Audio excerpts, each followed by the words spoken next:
गुलामगिरीच्या वरवंट्याखाली चिरडलेल्या समाजाचं अस्तित्व नष्ट होण्याची वेळ आली होती. अशा परिस्थितीत या भारत देशातील महाराष्ट्रामध्ये मराठ्यांचा राजा छत्रपती शिवाजी महाराज पुणे सुपे इवल्याशा जहागीरतून बलाढ्याशा मोगलांना स्वतःचं स्वतंत्र स्वराज्य निर्माण करण्याचं आव्हान देतात. मोगलांच्या तोंडावर ठाण मांडून बसून आपण स्वतःचं स्वतंत्र स्वराज्य निर्माण करू शकू हा जबरदस्त आत्मविश्वास छत्रपती शिवरायांच्याकडे होता. खरं तर एवढ्या मोठ्या बलाढ्य सत्तेला छत्रपती शिवाजी महाराज या ठिकाणी स्वराज्य निर्माण करणं ही खरोखर अशक्य आणि कठीणतर एक काम होतं. सुरतेच्या छाप्या संदर्भात आपण इतिहासामध्ये वाचलेला आहे किंवा ऐकलेला आहे.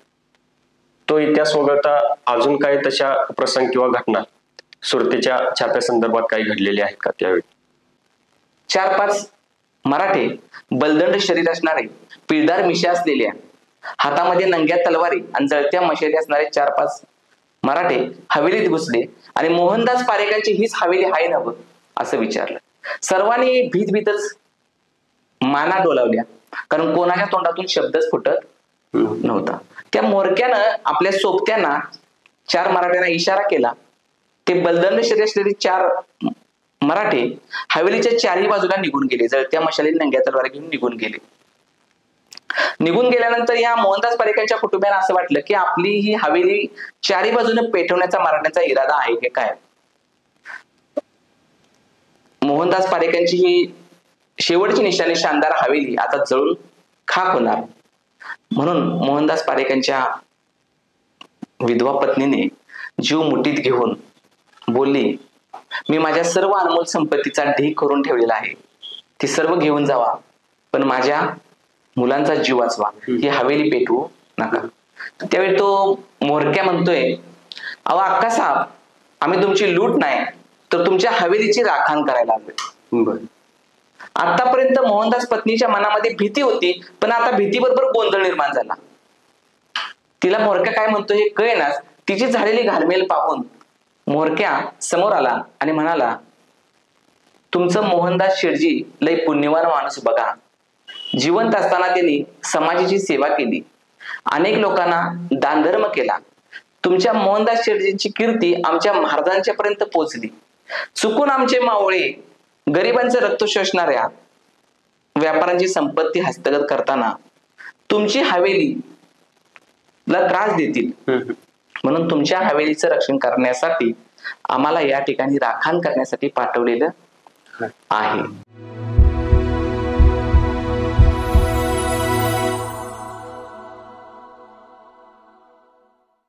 अखंड हिंदुस्थानचे आराध्य दैवत छत्रपती शिवाजी महाराज. आजपर्यंत आपण चित्रपट, सिरियल, वाचनाच्या माध्यमातून छत्रपती शिवाजी महाराजांचा इतिहास आपल्यासमोर आलेला आहे. छत्रपती शिवाजी महाराजांच्या जीवनातील अनेक प्रसंग आपल्याला माहीत आहेत, पण अनेक प्रसंग असे आहेत की ते कदाचित आपल्या वाचनात, बघण्यात किंवा ऐकण्यात आलेले नसतील. छत्रपती शिवाजी महाराजांची कीर्ती पूर्ण जगभर पसरली होती, कारण त्यांचं कार्यच तसं होतं. बऱ्याच परदेशातील इतिहासकारांनी, लेखकांनी छत्रपती शिवाजी महाराजांच्या बद्दल काढलेले गौरवोद्गार, केली प्रशंसा आपल्याला कदाचित माहीत नसेल. आज आपण या व्हिडिओच्या माध्यमातून ते जाणून घेऊया. आज आपल्याकडे आलेले श्री प्रमोद गुरव सर छत्रपती शिवाजी महाराजांच्या जीवनावर किंवा इतिहासावरती त्यांचा सखोल अभ्यास आहे. छत्रपती शिवाजी महाराजांच्या आयुष्यामध्ये किंवा जीवनामध्ये जे काही प्रसंग घडलेले आपल्याला माहीत नाही ते आज जाणून घेऊया श्री प्रमोद गुरव सर यांच्याकडून. नमस्कार सर, तुमचं आमच्या कर्तृत्व मंच या शोमध्ये स्वागत आहे.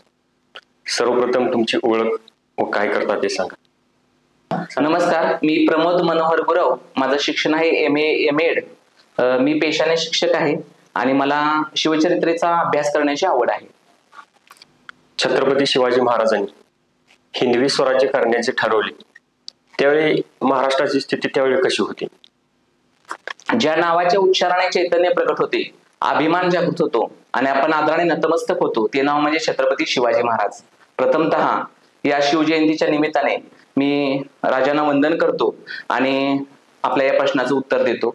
छत्रपती शिवाजी महाराजांनी ज्यावेळी या महाराष्ट्रामध्ये हिंदवी स्वराज्य स्थापन करण्याचं स्वप्न पाहिलं, त्यावेळी या महाराष्ट्राची स्थिती खूप बिकट होती. त्यावेळेच्या महाराष्ट्राचे जर 3 भाग पाडले तर 2 भाग मोगलांच्या ताब्यात होते आणि 1 भाग आदिलशाच्या ताब्यात होता. तर समुद्रावर इंग्रज, फ्रेंच, डच, सिद्धी, पोर्तुगीज या परकीय सत्ता थैमान घालत होत्या. या महाराष्ट्रावर परकीय बलदंड सत्ता राज्य करत होत्या. या महाराष्ट्रातील लोकांच्या, या महाराष्ट्राची 1 इंच सुद्धा भूमी ताब्यात नव्हती. अशा परिस्थितीत छत्रपती शिवाजी महाराजांनी या महाराष्ट्रामध्ये हिंदवी स्वराज्य स्थापन करण्याचा प्रयत्न केला. दुसरी महत्वाची गोष्ट म्हणजे छत्रपती शिवाजी महाराजांना मोगल बादशाह, विजापूरचा आदिलशाह, गोवळकोंड्याचा कुतुबशहा आणि इंग्रज, फ्रेंच, डच, सिद्धी, पोर्तुगीज या परकीय सत्तांसोबत 2 हात करावे लागणार होते. आता यामध्ये प्रमुख शत्रू जर महाराजांचा कोण असेल तर तो होता मोगल बादशाह. कारण विजापूरचा आदिलशाह आणि गोवळकोंड्याचा कुतुबशहा या मोगलांच्या दारापुढे कंबर मोडेपर्यंत झुकत होत्या. त्यांना हे माहित होतं की मोगलांना विरोध करणे म्हणजे आपल्या सल्तनेचा पूर्ण नाश करणे. त्यामुळे महाराजांचा जर प्रमुख शत्रू कोण होता तर तो मोगल बादशाह होता. मग अशा परिस्थितीत मोगल बादशाहची परिस्थिती त्यावेळची कशी होती? मोगल बादशाहची स्थिती, या मोगलांचं राज्य 22 सुब्यांचं होतं. या मोगलांचं 22 सुब्यांचं महाकाय राज्य होतं. काबूल पासून तुंगभद्रेच्या काठापर्यंत आणि आसाम पासून गुजरात पर्यंत. उत्तरेत काबूल, पश्चिमेस गुजरात, पूर्वेस आसाम तर दक्षिणेत भीमेच्या काठापर्यंत या मोगलांचा राजस्थान होता. आता दक्षिणेत विजापूर आणि गोवळकोंडा यांचे जे सुलतान होते ते औरंगजेबाच्या म्हणजे मोगल बादशाहच्याच अंकित होते आणि त्यांची राज्ये दक्षिणेत तंजावर आणि त्रिचन्नीपर्यंत पसरली होती. म्हणजेच काय तर संपूर्ण भारतावर या मोगलांचा अंमल होता. तर संपूर्ण भारतावर मोगलांचा अंमल होता. तर भारतासह भारताच्या शेजारील आणि जगभरातील 14 देशावर या मोगल बादशाहची हुकूमत चालत होती. कझागी, उझबेकी, पठाणी, इराणी, अरबी, मोगली, रजपूत, बुंदेली, मराठे अशी वेगवेगळी 12 लाखाच्या वर त्याची फौज होती. विविध प्रांतातून कोट्यावधी रुपयाचा महसूल त्याच्या साम्राज्यात येत होता. एकट्या सुरत बंदरातून त्याला वर्षाला 12 लाखाचा महसूल मिळत होता. अगणित शस्त्रसाठा त्याच्याकडे होता. लाखोंचं अरबी अश्वदल होतं त्याच्याकडे. हजारो हत्ती उंट होते. जगातील अनेक देशांसोबत त्याचे व्यापारी संबंध होते. सुसज्ज तोफखाना त्याचा होता. राष्ट्रीय आंतरराष्ट्रीय दर्जाचे मुरब्बी मातबर सेनापती त्याच्याकडे होते. आग ओकणाऱ्या तोफा त्याच्याकडे होत्या आणि अनुभवी गुप्तहेर खातं त्याच्याकडे होतं. म्हणजे सर्व बाजूनी तो बलाढ्य होता. ह्या मोगलांचा वैभव सूर्य अगदी मध्यान्हीला आला होता आणि या मोगलांना कोणी विरोध करू शकेल, यांना कोणी आव्हान देऊ शकेल असं इथल्या भारतीय स्थानिक लोकांचं एकही स्वतंत्र राज्य या देशामध्ये अस्तित्वात नव्हतं. आणि या मोगलांना कोणी विरोध करू शकेल, यांच्या विरुद्ध कोणी लढू शकेल ही कल्पनाच त्यावेळेला हास्यास्पद आणि वेडगळ अशी वाटत होती. गुलामगिरीच्या वरवंट्याखाली चिरडलेल्या समाजाचं अस्तित्व नष्ट होण्याची वेळ आली होती. अशा परिस्थितीत या भारत देशातील महाराष्ट्रामध्ये मराठ्यांचा राजा छत्रपती शिवाजी महाराज पुणे सुपे येवल्याच्या जहागीरतून बलाढ्याशा मोगलांना स्वतःचं स्वतंत्र स्वराज्य निर्माण करण्याचं आव्हान घेतात. मोगलांच्या तोंडावर ठाण मांडून बसून आपण स्वतःचं स्वतंत्र स्वराज्य निर्माण करू शकू हा जबरदस्त आत्मविश्वास छत्रपती शिवरायांच्याकडे होता. खरं तर एवढ्या मोठ्या बलाढ्य सत्तेला छत्रपती शिवाजी महाराज या ठिकाणी स्वराज्य निर्माण करणं हे खरोखर अशक्य आणि कठीणपणे काम होतं. मोगल साम्राज्य एवढं बलाढ्य होतं, मग त्यावेळी हिंदवी स्वराज्य स्थापन करण्याचं सामर्थ्य होतं का, किंवा त्यावेळी तशी परिस्थिती होती का? शहाजी राजांना निजामशहाने पुणे सुपे इंदापूर या परगण्याची जहागीर दिली होती. आदिलशाही सरदार पंडित मुरार जगदेव याने हल्ला करून पुणे सुपे इंदापूरचा प्रदेश जाळून खाक केला आणि यावरून गाढवाचा नांगर फिरवला. जागोजागी लोखंडी पहारे रोवल्या आणि या पहारेवर तुटकी चप्पल, थोटकी केरसुनी आणि फुटकी कवडी अडकवली आणि ही जमीन पांढरी म्हणून घोषित केली. या जमिनीवर कोणी राहिलं किंवा वास्तव्य केलं तर त्याचा वंश निर्वंश होईल अशी एक भीती समाजात निर्माण केली. त्यामुळं हा भाग, पुनावडीचा भाग जो होता तो सगळे सोडून लोक निघून गेली होती. माँसाहेब जिजाऊ आणि बाल शिवबा ज्यावेळी आले त्यावेळी त्यांनी ही परिस्थिती पाहिली आणि त्यांनी या जहागिरीचा जम बसवण्याचं ठरवलं. माँसाहेब जिजाऊ आणि बालशिवबा हे अंधश्रद्धा बाळगत नव्हते. या महाराष्ट्राच्या भल्यासाठी माझा वंश निर्वत झाला तर चालेल म्हणून तिने 18 पगड जाती जमातीला एकत्र केलं, सोन्याचा नांगर बनवला आणि त्या ठिकाणी शेती करायला सुरुवात केली. त्यामुळे हळूहळू या त्यांच्या जहागिरीचा जम बसायला सुरुवात झाली. लांडग्यांचा बंदोबस्त केला, आपल्याला माहितच आहे या गोष्टी. सुरुवातीच्या त्या काळामध्ये दुष्काळाची स्थिती खूप गंभीर अशी होती. वारंवार दुष्काळ पडत होता. डच कंपनीतील व्हॅन पिसनं या दुष्काळाचं वर्णन केलेलं आहे की प्रेताच्या राशी रस्त्याला पडत होत्या. अनेक बायका मुलांना टाकून जात होत्या तर गुलाम म्हणून काही स्वतःला विकून घेत होते. मोरल्यान इतिहासकार असं लिहितोय की दख्खन देश एका पिढीपर्यंत दरिद्र राहिला या दुष्काळामुळे. एक पिढी म्हणजे 25 वर्षाचा कालावधी. म्हणजे छत्रपती शिवाजी महाराजांच्या बाल्यावस्थेमध्ये दुष्काळाची परिस्थिती अत्यंत भीषण होती आणि त्यावेळेला यातून स्वराज्य निर्माण करणं खूप असं अवघड अशी कठीण गोष्ट होती. महाराजांनी आपल्या पुणे, सुपे, इंदापूर या जहागिरीचा जम बसवत असताना सुरुवातीला या 36 मोकासे होते जहागिरीमध्ये आणि 40,000 होन एवढं उत्पन्न होतं. आता ज्याच्याशी लढायचं आहे त्याचं वार्षिक उत्पन्न हे शेकडो कोटी रुपये होतं. शहाजहानच्या जपमाळेची किंमत 8 लाख रुपये होती त्यावेळी. मोगल बादशाहच्या सरदारांची संख्या 8,000 होती. आपल्याकडे तेवढे मावळी सुद्धा नव्हते. तर परिस्थिती खूपच एवढी अनुकूल अशी नव्हती शिवाजी महाराजांना. छत्रपती शिवाजी महाराज जहांगीर, शहाजहान, औरंगजेब याप्रमाणे कुठल्याही पिढीजात साम्राज्याचे वारसदार नव्हते किंवा कोणत्याही साम्राज्याचा त्यांना पाठिंबा नव्हता. दुसरी गोष्ट म्हणजे दुष्काळाच्या स्थितीमध्ये 2 वेळच्या पोटाची खळगी भरण्या इतपत भाकरी लोकांना मिळत नव्हती. अशा वेळी लढायला लागणाऱ्या घोड्यांसाठी आपण कसे पोहोचणार ही परिस्थिती होती. आग ओकणाऱ्या तोफा नव्हत्या किंवा समुद्रावरील शत्रूशी लढण्यासाठी नौदल नव्हतं, शस्त्रसाठा नव्हता. त्यावेळी असं समीकरण होतं की ज्याचे किल्ले त्याचे राज्य. महाराजांच्याकडे एकही किल्ला नव्हता, लढाऊ मावळ्यांची फौज नव्हती, आंतरराष्ट्रीय दर्जाचे मुरबी मातबर सेनापती नव्हते, हेर खातं महाराजांच्याकडे नव्हतं, कुशल प्रशासक महाराजांच्याकडे नव्हते. आणि शहाजीराजांनी महाराजांना हिंदवी स्वराज्य स्थापन करण्याची प्रेरणा दिली, परंतु महाराज शहाजीराजे बंगळूरला होते. तर अशा परिस्थितीमध्ये छत्रपती शिवाजी महाराजांची एकंदर स्थिती शून्यवत होती. याही परिस्थितीमध्ये छत्रपती शिवाजी महाराजांनी हिंदवी स्वराज्याचं ध्येय पूर्ण करण्याचं ठरलं. तर महाराजांच्याकडे काय होतं तर त्या होत्या म्हणजे वीर माता, वीर पत्नी, रयतेचं मायाछत्र, संस्काराचं विश्वविद्यापीठ माँसाहेब जिजाऊ. माँसाहेब जिजाऊंनी आपल्या शौर्य संस्कारातून छत्रपती शिवाजी महाराजांच्या अनेक मूल्ये रुजवली आणि मानवतेची जागतिक मूल्ये देणारा आपल्या छत्रपती शिवाजी महाराज त्यांच्या संस्कारातून घडले आणि शिवाजी महाराजांनी या ठिकाणी हिंदवी स्वराज्य स्थापन केलं. महाराजांनी प्रत्येक माणसाला स्वाभिमानाचा मंत्र दिला. बलाढ्याने जिगरबाज माणसं तयार केली. प्रत्येक माणसात हत्तीचं बळ निर्माण केलं. 18 कारखाने, 12 महाल उभारले. शस्त्र संशोधनातून शस्त्र निर्मितीसाठी भव्य असं शस्त्रागार उभारलं. लढाऊ मावळ्यांची फौज निर्माण केली.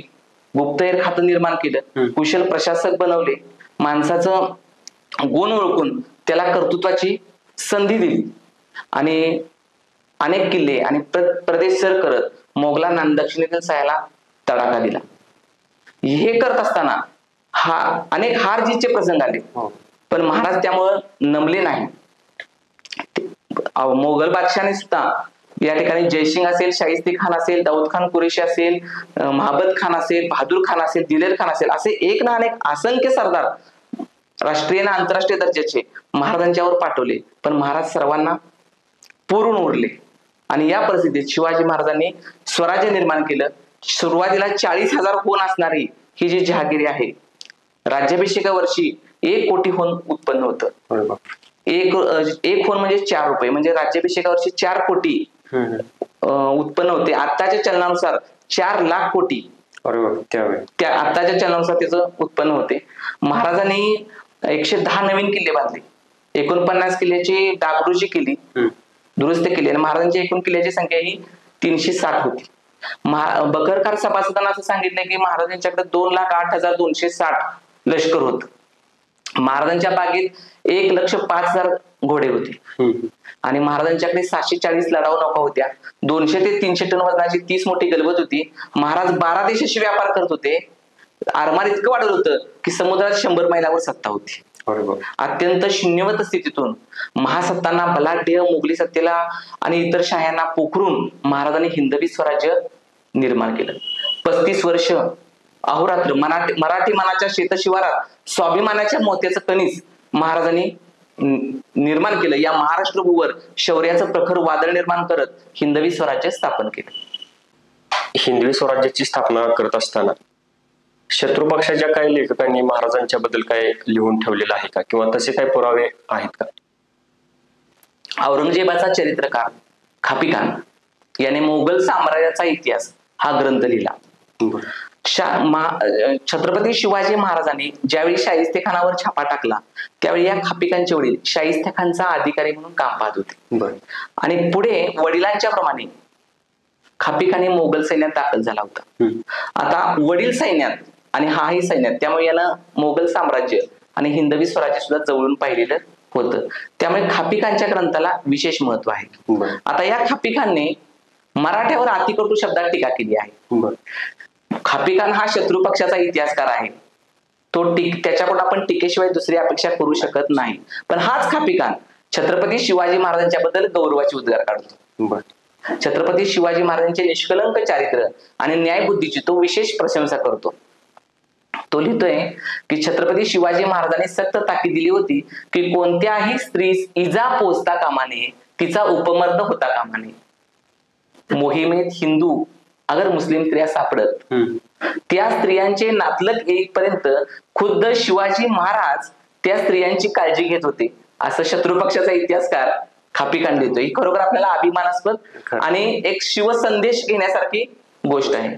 या खापिकांनी छत्रपती शिवाजी महाराजांचे स्त्री दाक्षिण्य, परधर्माबद्दल त्यांची वृत्ती, धार्मिक ग्रंथ,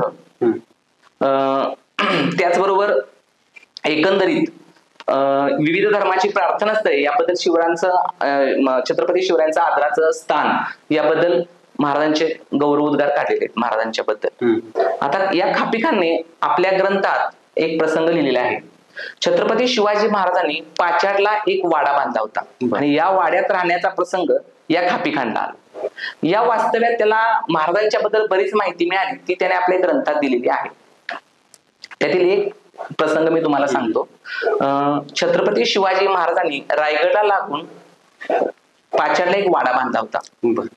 तेथे पाण्याची खूप टंचाई भासे, त्यामुळे तेथील लोकांना खूप त्रास होत होता. महाराजांनी आपल्या वाड्याला लागूनच एक विहीर बांधली होती. या विहिरीला लागूनच एक दगडी बैठक करवली होती. त्या दगडी बैठकीवर टेकून बसण्यासाठी दगडाची लोड तयार केलेली होती.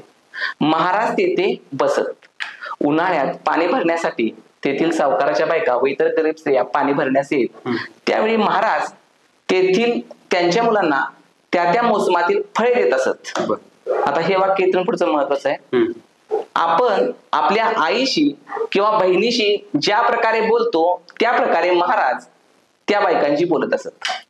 आता मोगल राजे हजारो स्त्रियांचे जनानबडगे बाळगत होते, स्त्रियांचे आबरू लुटत होते. त्यावेळी माझा राजा छत्रपती शिवाजी महाराज स्वराज्यातील स्त्रियांशी आई बहिणीसारखा वागत होता, हा शत्रुपक्षाचा इतिहासकार लिहितोय. हे खरोखरच अंगावर शहार आणण्यासारखं आहे. ज्यावेळी स्त्रियांची स्थिती खूप दयनीय होती त्यावेळी माझा राजा छत्रपती शिवाजी महाराज स्वराज्यातील स्त्रियांशी आई बहिणीसारखा वागत होता, हा शत्रुपक्षाचा इतिहासकार लिहितोय. या व्यतिरिक्त आणखीन काही लेखकांनी किंवा इतिहासकारांनी महाराजांच्या बद्दल काही लिहून ठेवलंय का? भीमसेन सक्सेना हा एक फारसी लेखक होऊन गेला. त्याचा जन्म 1649 ला बुराणपरात झाला. आपल्या आयुष्याची हकीकत लिहिली आणि त्याचं नाव ठेवलं तारिके दिलकुशा. फारसी भाषेत ती लिहून ठेवलेली आहे हकीकत. तारिके दिलकुशा म्हणजे आकर्षक इतिहास. आणि हा ग्रंथ आता लंडन आणि पॅरिस येथे आहे, याच्या हस्तलिखित प्रती आहेत. तर भीमसेन सक्सेनाच्या ग्रंथाला विशेष महत्व का आहे तर भीमसेन सक्सेना हा बादशाच्या सैन्यात होता आणि त्याच्या नोकरीचा बराचसा काळ औरंगाबाद मध्ये गेला होता. भीमसेन सक्सेनाच्या आयुष्याची 50 वर्ष या दक्षिणेत गेलेली आहेत म्हणजे साल्हेरी, नगर, जिंजी, पन्हाळगड, नाशिक या भागातून कितीतरी भागातून तो फिरलेला आहे. त्यामुळे त्याने हिंदवी स्वराज्य जवळून पाहिलेलं आहे. म्हणजे समकालीन लेखक आहे तो, महाराजांचा समकालीन लेखक आहे. दुसरी सर्वात महत्वाची गोष्ट म्हणजे छत्रपती शिवाजी महाराज आग्र्याला निघाले होते आणि ते औरंगाबादमध्ये उतरले. त्याने एक दिवस इथे मुक्काम केला. त्यावेळी भीमसेन सक्सेना इथं होता. म्हणजे त्यानं महाराजांनाही पाहिलेलं आहे. त्यामुळे त्यानं लिहिलेल्या ग्रंथाला अव्वल दर्जाचे महत्व आहे. भीमसेन सक्सेनाने सुद्धा महाराजांच्या बद्दल खूप छान असं लेखन केलेलं आहे. भीमसेन सक्सेना असं म्हणतो, छत्रपती शिवाजी महाराज हे सत्पुरुष होते. शत्रुपक्षातला इतिहासकार आपल्या महाराजांना सत्पुरुष होते असं म्हणतो. मुत्सद्दी म्हणून ते अद्वितीय होते. राजनीतीत ते प्रवीण होते. निष्ठावान शिपाई सरदारांना ते मित्रभावाने वागवीत आणि सर्वांशी सल्ला मसलत करून ते योग्य निर्णय घेत असत असं त्यानं मत मांडलेलं आहे. त्याचबरोबर त्याने अनेक किल्ले बांधले असंही तो म्हणतोय. त्याचबरोबर आपले बेत अंमलात येईपर्यंत ते कोणाला कानोकान खबर लागून देत नसत असंही त्यानं आपल्या ग्रंथात नमूद केलेलं आहे. आता अफजल खान स्वारीविषयी त्यानं असं म्हटलेलं आहे की छत्रपती शिवाजी महाराजांचं आणि अफजल खानाचं परस्परालिंगन झालं. छत्रपती शिवाजी महाराजांनी आपल्या शस्त्राने खानाचा कोतळा बाहेर काढला. खानाची आतडी बाहेर पडली आणि खानाचे अनेक सैनिक मारले गेले. आणि हे शेवटचं वाक्य महत्वाचं आहे, खानाचे सैनिक धड वस्त्रानेशी सुद्धा जाऊ शकले नाहीत. म्हणजे खानाचा कोतळा काढला हे आपल्याला माहित आहे, त्याचे सैनिक मारले आपल्याला माहित आहे, पण त्याने जी 70-80 हजारची काही फौज आणली होती ती धड वस्त्रानेशी सुद्धा तिकडे माघार जाऊ शकली नाही असं वर्णन केलेलं आहे. म्हणजे किती मावळ्यांचा त्या ठिकाणी पराक्रम आहे ते दिसून येतो. आता पुढे छत्रपती शिवाजी महाराज ज्या वेळेला आग्र्याला निघाले होते त्यावेळेला औरंगाबादमध्ये ते उतरले. त्या ठिकाणी त्यांनी मुक्काम केला. त्या ठिकाणी मगाशी सांगितल्या पद्धतीने भीमसेन सक्सेना तिथं होता. तर तो असं लिहितोय, छत्रपती शिवाजी महाराजांची कीर्ती एवढी मोठी होती की महाराजांना पाहण्यासाठी तिथं लोक जमले. आता त्या लोकांची गर्दी पाहून असं वाटत होतं की सारं जग इथं लोटलंय का काय. म्हणजे ह्या त्याच्या वाक्यावरून महाराजांना पाहण्यासाठी सारं जग लोटलंय का या वाक्यावरून महाराजांची कीर्ती त्यावेळी किती होते हे दिसून येते. त्यानंतर महाराज आग्र्यावरून महाराजांची सुटका झाली त्यावेळी त्याबद्दल तो म्हणतो, कारहा रास्त कुनद आकिले कामैद बसुग्न के बसद लष्करे जराद मयसरण शवद अशा 2 ओळी त्याने दिलेल्या आहेत. म्हणजे त्याचा अर्थ असा आहे की जे काम जय्यत अशा सैन्याने होणार नाही ते काम बुद्धिमान माणसे केवळ शब्दाने करून दाखवतात. म्हणजे ह्या 2 ओळीमध्ये किती अर्थ दडलाय की जय्यत अशा सैन्यातनं लाखोंच्या गराड्यातून महाराज सुटून आलेत. जय्यत सैन्यानं हे होऊ शकलं नसतं, फक्त बुद्धिमान माणसंच हे करू शकतात. म्हणजे अगदी मोजक्या भाषेमध्ये त्याने खूप छान वर्णन केलेलं आहे. त्याचबरोबर छत्रपती शिवाजी महाराजांच्या दक्षिण मोहिमेविषयी तो म्हणतो, छत्रपती शिवाजी महाराज दक्षिण मोहीम करण्यासाठी निघाले आणि ते गोवळकोंड्याला थांबले. हैदराबादच्या अधिपती बरोबर त्यांनी तह केला आणि प्रेमाचे करार मदार करून ते हैदराबादला रवाना झाले. कुतुबशहाचा दिवाण मादन्ना हा धोरणी आणि प्रचंड बुद्धिमान होता. आता शेवटची ओळ महत्वाची आहे. कुतुबशहाचा दिवाण मादन्ना हा धोरणी आणि प्रचंड बुद्धिमान होता, पण छत्रपती शिवाजी महाराजांच्या समोर तो शाळेतला पोर होता. म्हणजे महाराजांची अचाट बुद्धिमत्ता त्याच वेळी शत्रुपक्षाच्या इतिहासकारांना माहित होती. इतकी महती ही महाराजांची होती आणि त्यांच्या साहित्यातून आपल्याला आपल्या महाराजांची महतीच कळते. शाहिस्तेखान छाप्याविषयी भीमसेन सक्सेना असं म्हणतो की छत्रपती शिवाजी महाराजांनी लाल महालावर छापा टाकला आणि खानाची बोटे छाटली. छत्रपती शिवाजी महाराज हे आपला निर्धार आवाक्याबाहेर दाखवत आहेत. आणि त्याचं पुढचं वाक्य खूप महत्वाचं आहे, आजपर्यंत कोणत्याही राजाने असे धाडस दाखवले नव्हते ते छत्रपती शिवाजी महाराजांनी दाखवले. म्हणजे आजपर्यंत जगाच्या इतिहासात आतापर्यंत म्हणजे त्याचं हे म्हणणं आहे असं कुणी धाडस दाखवलेलं नव्हतं बादशाही सरदारांच्या विरोधात वागण्याचं. ते धाडस छत्रपती शिवाजी महाराजांनी दाखवलेलं आहे. शत्रुपक्षातील लेखकांनी इतिहासकारांनी पण महाराजांच्या बद्दल लिहून ठेवलेलं आहे. पण परकीय इतिहासकारांनी किंवा बाहेर देशातील इतिहासकारांनी महाराजांच्या बद्दल काय लिहून ठेवलेलं आहे का? महाराजांची कीर्ती बेफाम भल्या भल्याना फुटला घाम हा आपण पोवाडा ऐकलेच आहे. महाराजांची कीर्ती बेफाम होतीच, पण महाराजांची कीर्ती ते जिवंत असताना 7 समुद्रात पोहोचली होती. हे आपल्याला सांगतोय ॲबे कॅरे या फ्रेंच प्रवासाचा ग्रंथ. फ्रान्सच्या राजाचा प्रतिनिधी कारभारी कोल्बेर याचा प्रतिनिधी म्हणून बार्तेलेमी कारे 1668 आणि 1672 असं 2 वेळा भारतात आला होता. त्याला महाराजांच्या पराक्रमाचे इतकं कुतूहल वाटलं, इतकं तो महाराजांच्या पराक्रमाने भारावून गेला की त्याने स्वराज्यातील अनेक ठिकाणांना भेटी दिल्या. तेथील अधिकाऱ्यांना तो भेटला. तिथे घडलेल्या घटनांची, महाराजांच्या जीवनात घडलेल्या प्रसंगाची त्यानं त्या अधिकाऱ्यांच्याकडून माहिती घेतली आणि भारतात फिरत असताना असंख्य लोकांना, बऱ्याच लोकांना त्यानं महाराजांच्या बद्दल माहिती विचारलेली आहे. आता ही माहिती जी आहे ती त्याने आपल्या फ्रेंच भाषेत लिहून ठेवली. या माहितीमध्ये त्याने महाराजांच्या पराक्रमाची गाथाही त्यामध्ये लिहून ठेवलेली आहे. त्याचा इंग्रजी अनुवाद लेडी एम ई फॉसेट याने केलेला आहे. तर हॅकलूट सोसायटीने 1947 मध्ये the travels in India, Abbe Carre in India and the nearest या नावाने तो खंड प्रकाशित केलेला आहे. आता माणसाचं ध्येय किती मोठं असलं पाहिजे याचं सुंदर उदाहरण म्हणजे छत्रपती शिवाजी महाराज. इंग्लिशी पुणे सुपेच्या जहागिरीतून आपल्या पराक्रमाच्या झंझावाताने मोगली सल्तनतीला तडाखा देत छत्रपती शिवाजी महाराजांनी हिंदवी स्वराज्य निर्माण करण्याचं स्वप्न बाळगलं आणि ते पूर्ण करत होते. पण महाराजांचं ध्येय एवढ्या प्रतिकूल परिस्थितीत सुद्धा अखंड भारतावर भगवा फडकवण्याचं होतं. आता छत्रपती शिवाजी महाराजांना पूर्ण भारतावर भगवा फडकवण्याचं होतं, हे त्यांचं ध्येय होतं. हे आपल्याला कसं समजतं? तर हा ॲबे कॅरे चौल येथे गेलेला होता आणि स्वराज्यातील चौल येथे गेल्यानंतर तेथील तो सैन्याच्या तुकडीसह राहणाऱ्या अंमलदाराला तो भेटला. आता अंमलदाराला भेटल्यानंतर त्याने कुतूहलापोटी, उत्सुकतेने महाराजांच्या बद्दल त्यानं माहिती त्यांना विचारली आणि जाता जाता त्याने प्रश्न विचारला की छत्रपती शिवाजी महाराजांचं ध्येय काय आहे. त्यावेळी त्या अंमलदाराने जे उत्तर दिलेलं आहे ते खूप महत्वाचं असं आहे. खंबाईच्या राज्याच्या सीमा असलेल्या सिंधू नदीपासून बंगाल खूप पलीकडे असलेल्या गंगा नदीपर्यंत मुलुक जिंकण्याचा, प्रदेश जिंकण्याचा महाराजांचा बेत आहे. म्हणजे संपूर्ण भारतावर भगवा फडकवण्याचा महाराजांचा मानस होता. महाराजांची महत्वाकांक्षा अमर्याद आहे. त्यांची क्षमता त्यांच्या महत्वाकांक्षेपेक्षा मोठी आहे. महाराज एक थोर योद्धे आहेत आणि ते मुत्सद्दी आहेत. असाच फिरत फिरत तो जात असताना मलबार किनाऱ्यावरील मिर्जन या शहरात तो जातो आणि तेथील खोजा अब्दुल्ला नावाच्या इराणी ग्रस्ताला तो भेटतो. आणि त्याला तो शिवाजी महाराजांची माहिती विचारतो. या खोजा अब्दुल्लाने त्याला असं सांगितलं, खूप म्हणजे खूप हे मला वाक्य आवडलेलं आहे.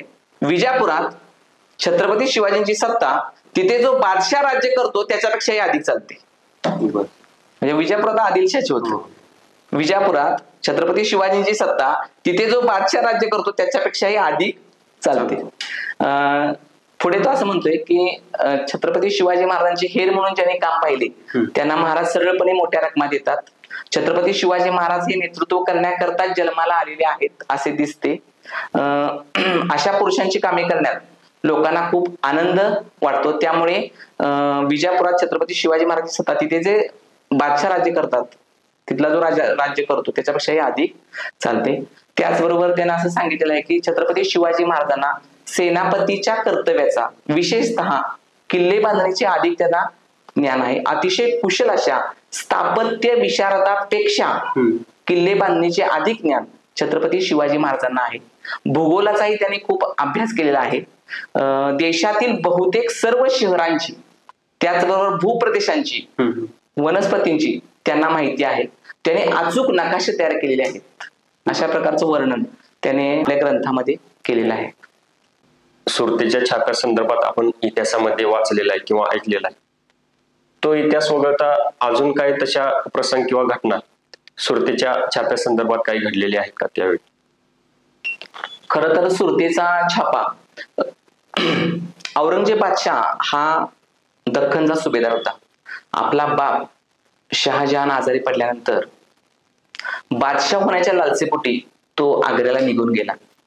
आग्र्यात असताना औरंगजेबानं आपल्या नासिर खान नावाच्या सरदाराला एक पत्र लिहिलं. त्या पत्रात तो असं लिहितोय की मराठ्यांना आपल्या मुलकातून घालवून द्या. चोही बाजूने त्यांचा प्रदेश बेचिरा करून ओस पाडा. पुणे आणि सुपे हे प्रगणे पूर्णपणे उद्ध्वस्त करा. लोकांना ठार मारण्यात आणि गुलाम करण्यात कसलीही कसूर करू नका.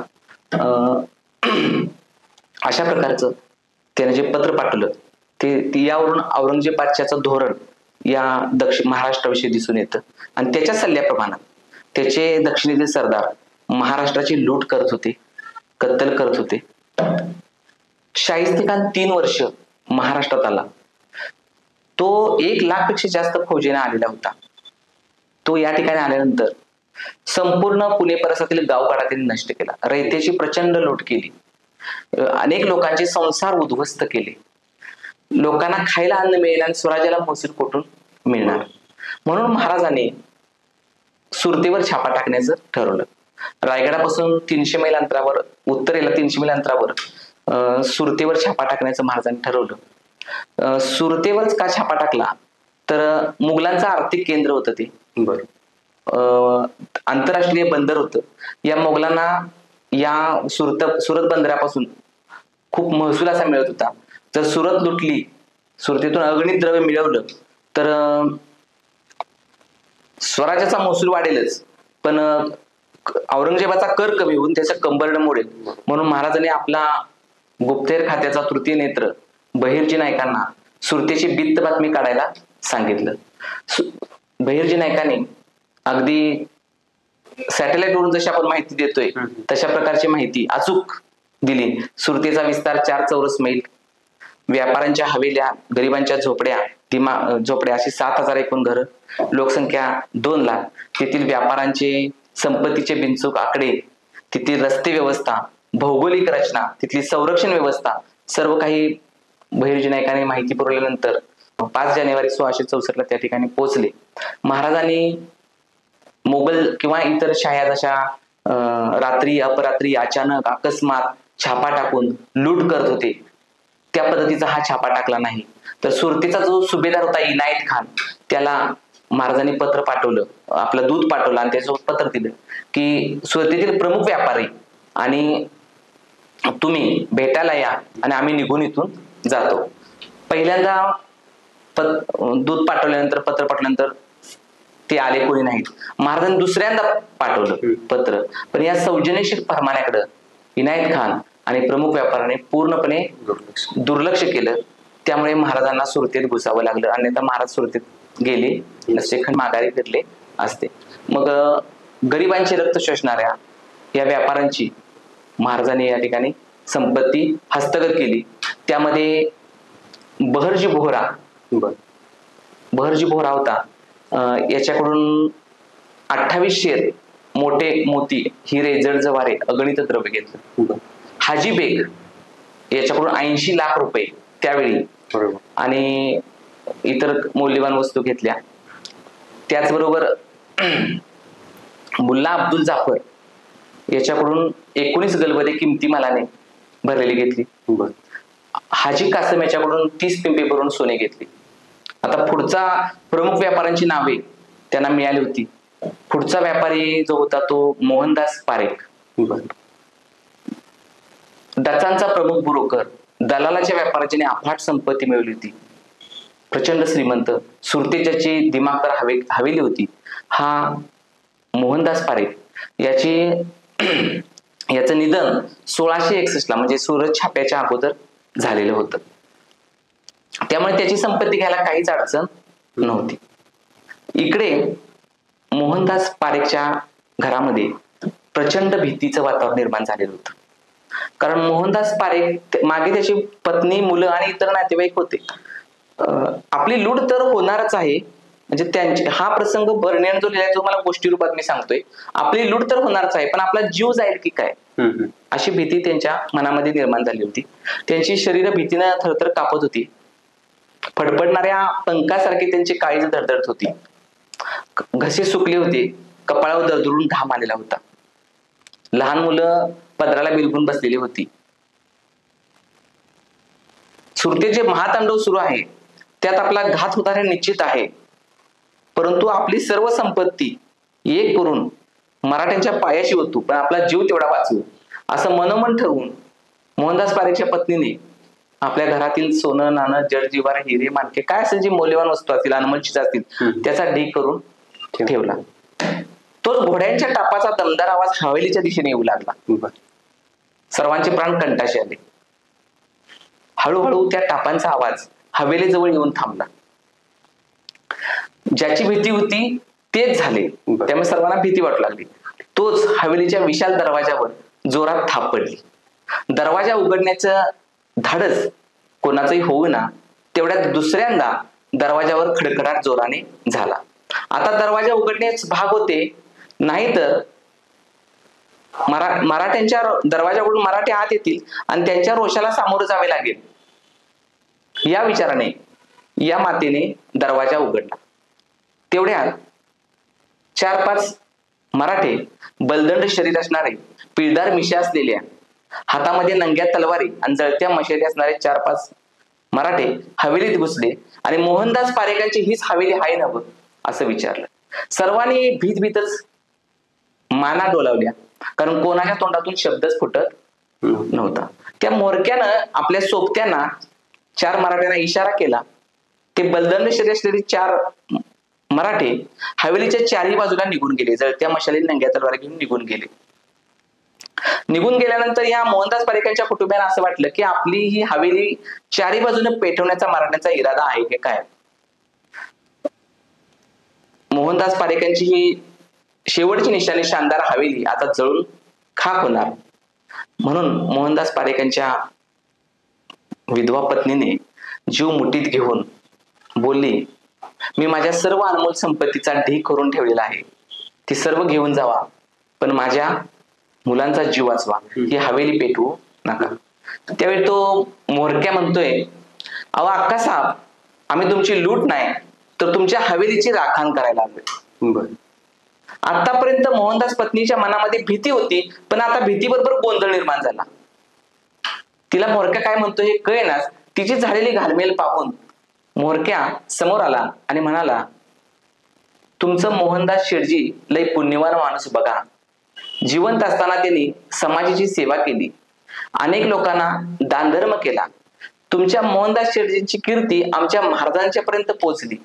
चुकून आमचे मावळे गरिबांचं रक्त शोषणाऱ्या व्यापाऱ्यांची संपत्ती हस्तगत करताना तुमची हवेलीला त्रास देतील, म्हणून तुमच्या हवेलीचं रक्षण करण्यासाठी आम्हाला या ठिकाणी राखण करण्यासाठी पाठवलेलं आहे, असं म्हणतो तो आणि तडकन निघून जातो. मोहनदास पारेखांच्या पुण्याईची महाराजांनी ठेवलेली जाण पाहून या विधवा स्त्रीच्या डोळ्यामध्ये अश्रू येतात. पुढचे 2-3 दिवस अगणित द्रव्य हस्तगत केलं महाराजांनी, पण मोहनदास पारेखांच्या कुटुंबियांना केसाला धक्का लागला नाही किंवा हवेलाही धक्का लागला नाही. म्हणजे महाराजांनी जी संपत्ती हस्तगत केली ती अन्याय अत्याचारानं ज्याने संपत्ती मिळवलेली आहे, औरंगजेबाला जे बळ देत आहेत त्यांची संपत्ती हस्तगत केली. कीर्तिवान पुण्याईवान माणसं जी आहेत त्यांच्या केसालाही धक्का लागला नाही. आणि हा प्रसंग मी तुम्हाला आता गोष्टी रूपाने सांगितलाय, परंतु हा प्रसंग इंग्रजी लेखक बर्लिन याने आपल्या पत्रात लिहून ठेवलेला आहे आणि त्याच्यामुळे आता आपल्याला प्रकाशात आलेला आहे. त्या ठिकाणी फ्रान्सिस व्हॅलेंटाईन यानं याबद्दल एक मत व्यक्त केलेलं आहे की महाराजांनी कमी मौल्यवान वस्तू तेथील गरीब जनतेला अशाच वाटून टाकल्या त्यावेळेस. त्यामुळे ज्याने आगीमुळे किंवा लुटीमुळे जे गमावले होते त्यापेक्षा अधिक कितीतरी लोकांना मिळाले. सुरतेवर छापा टाकून महाराजांनी फक्त कुबेराकडून संपत्ती हस्तगत केली नाही, तर अनेक गरीब लोकांना तिथली संपत्ती वाटून टाकलेली आहे. फ्रान्सिस व्हॅलेंटाईन लिहून ठेवलेलं आहे.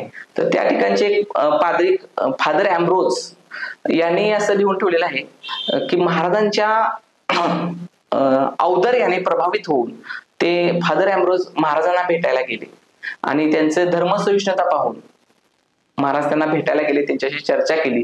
महाराजांनी त्यांचा सत्कार केला आहे. महाराजांच्या धर्मसहिष्णुतेबद्दल त्यांनी एक आपलं मत नोंदवलेलं आहे.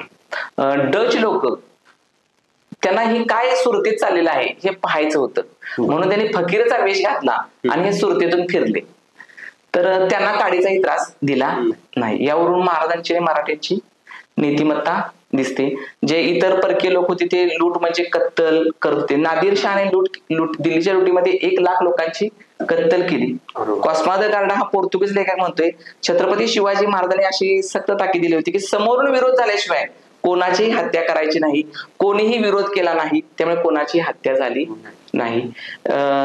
वृद्ध लोक, लेकी, बाळी, सुना, स्त्रिया, लहान मुले, अगदी जनावरांची सुद्धा महाराजांनी या छाप्यामध्ये काळजी घेतलेली आहे. आणि मोगल शासक असूनही आमच्यावर अन्याय करतात, पण छत्रपती शिवाजी महाराजांनी या छाप्यामध्ये प्रजापालनाचा धर्म जोपासला, असं तिथल्या स्थानिकांच्यात वातावरण निर्माण झालेलं आहे. छत्रपती शिवाजी महाराजांच्या जीवनामध्ये आग्र्याची भेट एक मोठी घटना होती. या घटनेबाबत इतिहासामध्ये नोंदी बऱ्याच आहेत, पण या व्यतिरिक्त समोर न आलेल्या नोंदी किंवा इतिहासामध्ये तशा काही सापडतात का? मिर्झा राजे जयसिंग यांच्या सांगणीवरून छत्रपती शिवाजी महाराज आग्र्याला गेले. मिर्झा राजे जयसिंगचा दिवाण परखालदास हा आग्र्यामध्येच होता आणि त्या ठिकाणी घडलेल्या ज्या घडामोडी होत्या त्या तो त्यावेळी लिहून ठेवत होता. 7 जून 1666 रोजी त्याच्या पत्रामध्ये काही संदर्भ आलेले आहेत. ते राजस्थानी भाषेतले आहेत. ते मी तुम्हाला सांगतो या ठिकाणी. जसवंत सिंगाने औरंगजेब बादशाहला एक पत्र लिहिलेलं आहे. त्या पत्राचा मायना असा आहे, मऊ समाचार बहुत तरह तरह का हुआ, सु अफवाह शलकी तो तरह तरह का समाचार सुनी जे छे जी शलक हो राजा जसवंत संघ जी पाती साह जी सौ अरज पहुंचाई जो सेवा 14-15 हाथ जिमी उपहरा उड़ता हो 40-50 कोस पयांदा चालो तब साही जादो जो कहो मो भी औरंगाबाद मो सुनो थो और शलक कहो साई सना शाह को लिशा. जसवंत सिंग असं म्हणतोय की औरंगजेबाला अर्ज पाठवला की शिवा जमिनीवरून 14-15 हात उडी मारतो, एका दमात 40-50 कोस पायी चालतो. हे ऐकून शहजादा म्हणतो, मी सुद्धा औरंगाबाद मध्ये असे ऐकलेले आहे. म्हणजे महाराज आग्र्यात असताना औरंगजेब बादशाहला सावध करण्यासाठी महाराजांची ती सावध करण्याचा त्यांचा हेतू होता, पण त्यातून महाराजांचा पराक्रम या ठिकाणी दिसून येतोय. आता पुढे शाहिस्ते खाने सुद्धा औरंगजेबाला पत्र लिहिलं. त्या पत्रात तो असं लिहितोय, औरंगाबाद मौ सुनत हो और शलक कहो साई सना शौकिली शौ पुरो परत घेतो काय. औरंगाबाद मौ सुनत हो और शलक कहो साई सना शाह को लिशो पुरवथे पातिसाह जो नो आयोजू हजरती सेवा बड़ा गनिम हो हजरती इसको मारी डाली छो इसा न मारोगे तो मो मनसिब छोड़ो फकीर होऊंगा साई जादो जी एक रोज पातिसाहू. म्हणजे त्याला असं म्हणायचं आहे की छत्रपती शिवाजी महाराज एक गनिम आहेत, बादशाने त्याला मारून टाकावे, त्यांना मारून टाकावे. त्यांना नाही मारले तर मी मनसब सोडून फकीर होईल. अशा प्रकारे त्यानं त्या ठिकाणी सांगितलेलं आहे. त्यानंतर हे सर्व भाषांतर इतिहासकार विजयराज देशमुख यांनी हे केलेलं आहे.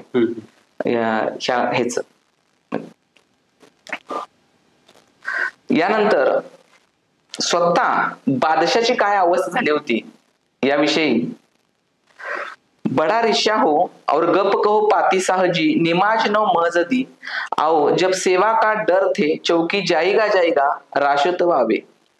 म्हणजे लोकांमध्ये छत्रपती शिवाजी महाराज त्या ठिकाणी असताना लोकांमध्ये अशी चर्चा होती की स्वतः बादशाह नमाजासाठी मशिदीत जातो, त्यावेळी छत्रपती शिवाजी महाराजांच्या भीतीमुळे आधी जागोजागी चौक्या ठेवतो आणि मगच जातो. म्हणजे अखंड भारताचा त्यावेळेचा जो मोगल बादशाह होता तो आपले राजे त्या ठिकाणी गेल्यानंतर जागोजागी चौक्या ठेवायचा आणि मग नमाजसाठी जायचा. इतकी छत्रपती शिवाजी महाराजांची दहशत होती आणि त्यांच्या राज्यात जिथं 2-3 लाख सैन्य होतं त्या ठिकाणी त्याला चौक्या लावायला लागत होत्या. अशी परिस्थिती त्या ठिकाणची होती आणि हे परखालदासने त्या ठिकाणी लिहून ठेवलेलं आहे. छत्रपती शिवाजी महाराज हयात असताना त्यांनी काही पत्रे लिहिलेली आहेत. त्या पत्रामधून समाजाला देण्यासारखा संदेश वगैरे आपल्याला काय सांगता येईल का, किंवा तशा काही नोंदी किंवा तशी पत्रे आढळून येतात का? छत्रपती शिवाजी महाराजांचे सहकारी कान्होजी जेधे आजारी असताना दिनांक 2 सप्टेंबर 1660 रोजी छत्रपती शिवाजी महाराजांनी कान्होजींना एक पत्र लिहिलेले आहे. त्या पत्रात छत्रपती शिवाजी महाराज लिहितात, औषध घेऊन शरीराची आरोग्य होई ते करणे, उपचाराविषयी आळस न करणे. औषध उपचार घ्या, त्याबाबत आळस करू नका. आता या पत्रावरून असं दिसत की फार पूर्वीच्या काळी अंधश्रद्धा खूप होती. तर छत्रपती शिवाजी महाराजांचा विश्वास अंगारे दुपारे जादूटोण्यावर नव्हता, तर औषधावर होता. म्हणजे छत्रपती शिवाजी महाराजांची वैज्ञानिक दृष्टी या ठिकाणी दृष्टिकोन दिसून येते.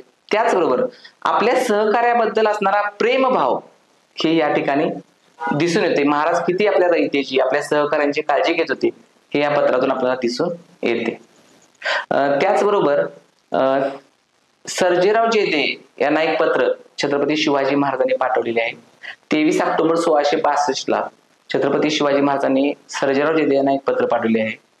सध्या शाहिस्ते खानाचे सैन्य तुमच्या परगण्यात स्वारी करण्यास येत आहे अशी बातमी जासुदाने आणली आहे. हे पत्र मिळताच आपण आपल्या परगण्यातील गावोगावी जाऊन तमाम जनतेला ही बातमी कळवावी आणि सर्व माणसे, लेकरे बाळे, रयत यांना घाटाखाली शत्रूचा उपद्रव होणार नाही अशा ठिकाणी पाठवावे. या कामामध्ये हयगय करता कामा नये. हे पत्र मिळताच ताबडतोब वर सांगितल्याप्रमाणे अंमल करणे. यात जर तुमच्याकडून काही कसर पडला तर मुघल ज्या लोकांना कैद करून येतील त्याचे सारे पाप तुमच्या माथ्यावर पडेल. म्हणजे महाराजांची पाप पुण्य, म्हणजे माझे शब्द थोडेसे मागे पुढे पत्रामध्ये झाले असतील, पण महाराजांची यातली भावना आपल्याला दिसून येते की रयतेची सेवा करणे हे पुण्य, रयतेला वाऱ्यावर सोडणे हे पाप, जनसेवा हीच ईश्वर सेवा छत्रपती शिवाजी महाराज मानत होते. तर तुम्ही गावचा गाव हिंडून, रात्रीचा दिवस करून घाटाखाली सुरक्षित ठिकाणी माणसांना, लोकांना पाठवावे. या कामात एका घडीचा देखील उशीर करू नये आणि तुम्ही आपल्या आपापल्या जागी मोठ्या हुशारीने आणि दक्षतेने राहणे. गावागावातील सड्यावरील शेतीवाडीचे रक्षण करणारे जे लोक असतील त्यांनाही तुम्ही सांगावे की डोंगरावर आसऱ्यासाठी मजबूत जागा आहे आणि असेही त्यांना सांगावे की गनिम येत आहे असे दुरून दिसताच त्यांची वाट चुकून तुम्ही सुरक्षित जागी जावे, मोठ्या हुशारीने राहावे. या पत्रावरून किती बारकाईने हे पत्र लोकांच्या रयतेच्या सुरक्षेसाठी किती बारकाईने हे पत्र लिहिलेलं आहे. जे एक राजा आपल्या प्रजेची किती काळजी घेत होता हे या पत्रावरून आपल्याला दिसून येते. छत्रपती शिवाजी महाराजांच्या आयुष्याबद्दल जाणून घेण्यासाठी भारतातीलच नव्हे तर जगभरातील बरेच लोक उत्सुक असतात महाराजांच्या आयुष्याबद्दल जाणून घेण्यासाठी. आजच्या परिस्थितीमध्ये आपण महाराजांच्याकडून काय संदेश घ्यायला पाहिजे? असं छत्रपती शिवाजी महाराजांबद्दल असं म्हणतो की छत्रपती शिवाजी महाराजांनी मिळवलेला प्रदेश आणि धनद्रव्य याची शत्रूला तेवढी धास्ती वाटत नाही जेवढी छत्रपती शिवाजी महाराजांनी घालून दिलेली उदाहरणे, निर्माण केलेली व्यवस्था आणि लावून दिलेल्या सवयी आणि बहुसंख्य मराठा समाजात रुजवलेली एकतेची भावना याची शत्रूला प्रचंड भीती वाटते. छत्रपती शिवाजी महाराजांनी 18 पगड जाती जमातीला घेऊन एकोपाची भावना निर्माण केली. ग्रँड टेपने सांगितल्याप्रमाणे छत्रपती शिवाजी महाराजांनी घालून दिलेली उदाहरणे असतील, लावलेल्या सवयी असतील आणि संपूर्ण समाजामध्ये जी एकतेची भावना निर्माण केलेली आहे ती भावना आपण सर्वांनी जोपासली पाहिजे. छत्रपती हे अमर असतात, छत्रपती हे चिरंजीव असतात. छत्रपती शिवाजी महाराज हा एक विचार आहे आणि तो महाराष्ट्राच्या मातीच्या कणाकणात भरून उरलाय. त्याने आपल्या जीवनात मानवतेची जागतिक मूल्ये निर्माण केली.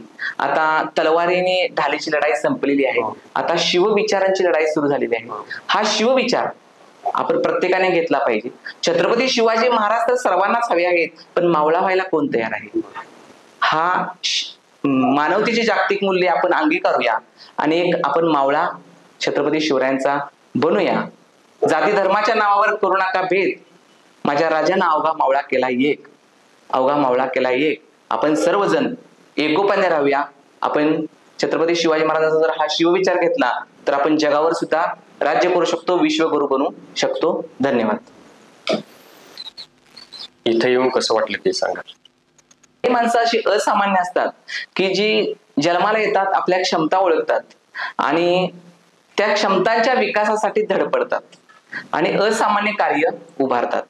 अशा असामान्य कार्य उभारणाऱ्या लोकांना आतापर्यंत तुम्ही या कर्तृत्व मंचाच्या माध्यमातून या ठिकाणी बोलवलेलं आहे आणि त्यांचं कार्य, थोरा मोठ्या लोकांचं कार्य त्यांच्या माध्यमातून समाजापर्यंत पोहोचवण्याचं काम आपण या ठिकाणी करत आहात. या ठिकाणी आल्यानंतर खूप आनंद वाटला आणि महाराजांच्या बद्दल मला 4 शब्द सांगता आलं, याबद्दल खूप समाधान वाटलं.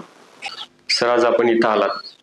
छत्रपती शिवाजी महाराजांच्या बद्दल आजपर्यंत आपण वाचलेलं आहे, ऐकलेलं आहे, पाहिलेलं आहे. पण महाराजांच्या इतिहासामध्ये अशा बऱ्याच काही घटना किंवा प्रसंग आहेत किंवा तशी पत्रे आहेत, ते आज आपण